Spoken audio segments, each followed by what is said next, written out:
everyone, this is Corinne. Welcome if you are new, and if you haven't already, please don't forget to subscribe. It helps out the channel so very much and is greatly appreciated. Now, please brace yourself. I'm about to show you my before hair of what it looked like before dyeing it. Yeah, I don't know if you were expecting this, but it's super damaged, over processed. Basically, a little bit of backstory. I did have bleach blonde hair and then I wanted to go an ashy brown. So in my head, I thought, hey, I am lacking so much pigment, so this would be the perfect opportunity to go ashy and not have any red undertones to worry about. And it did not take to the hair dye I used. So now I have this mucky color and my roots are way more warm tone and it's just a mess. And I know my ends are so fried. It is ridiculous. Not to mention, let's please just ignore the super lopsided haircut. Obviously, it looked better when styled because I do have that haircut where it's shorter in the back, longer in the front, and I do it myself. Don't come for me. It might look a little ratchet, but I get by. It's fine. When it's styled, it looks good, especially if it's curled, then you can't tell, which, by the way, here you might notice the underside of my hair is curly, so I'm very curious if I can get my hair to a point where it's healthy enough and see if it is curly. But this is just the start of my hair journey, trying to get it to a healthy place. So I'm going to be using these hair dyes.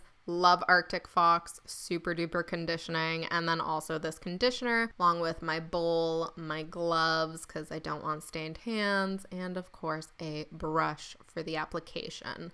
I'm just going to be making a mixture of the pink and the purple and the tiniest bit of the black. I don't want too much because I don't want it too dark. And that is also why I'm diluting it, because I want to make sure it's not overly dark. And a big reason why I'm dyeing my hair is to get some hydration and health back into it so I don't damage the integrity by using some boxed hair dye, because a lot of the vegan natural ones do tend to dry out my hair, I've found in the past, and I really want to focus on healing my hair. I do eventually want to dye it brown, but for now I felt purple might be fun and help condition it a little. So getting into the actual hair dye process, I'm just gonna brush out my hair and make sure there's no knots, and with absolutely no rhyme or reason, I just apply it however I see fit, of course using my gloves and making sure that when I was mixing the hair dye that it was mixed well.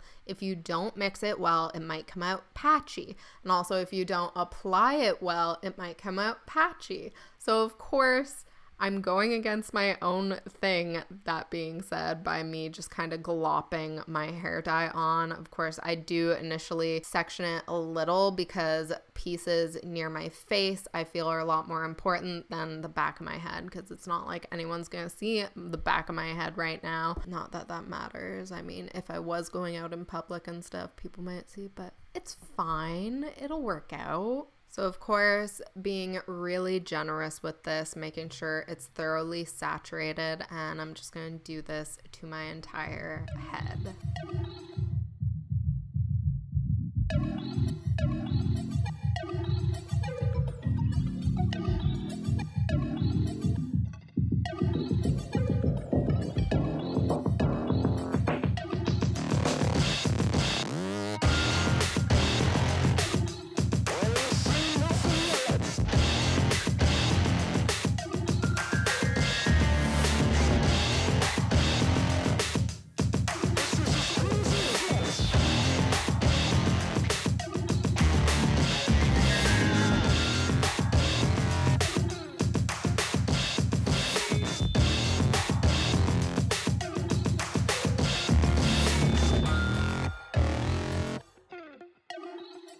So as I'm finishing up my hair, I like to put it in a nice little bun and make sure everything's secured in place.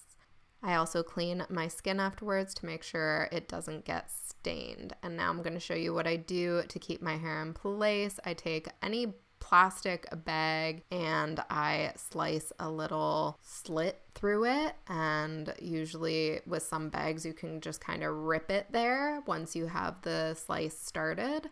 Of course, I was having issues. These scissors just were not doing it for me on that day. But anyways, you can see that little slit. And so I'll place the bottom of that slit at the base of my head, so then I can use the handles of the bag to tie a little knot and make sure that's all in place. This isn't the most earth-friendly, but if you have one laying around, definitely try this out. But of course, I would recommend using a reusable hair net bag. I can't remember what they're called, but you know what I'm talking about, those bags that you put over top to let the hair process. And so I left the hair dye on for 2 hours, and I'm so excited about the results.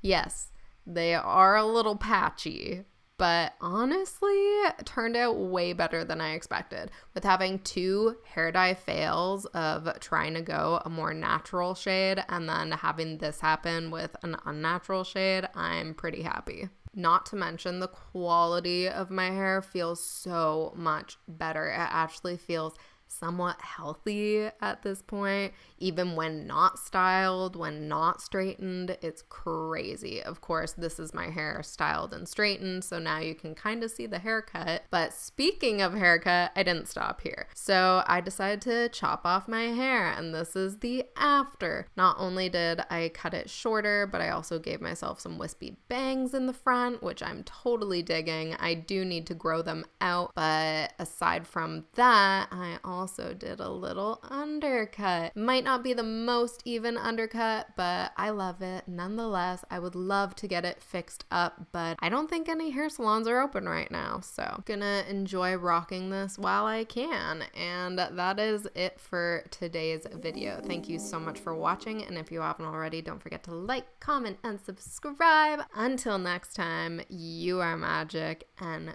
peace out.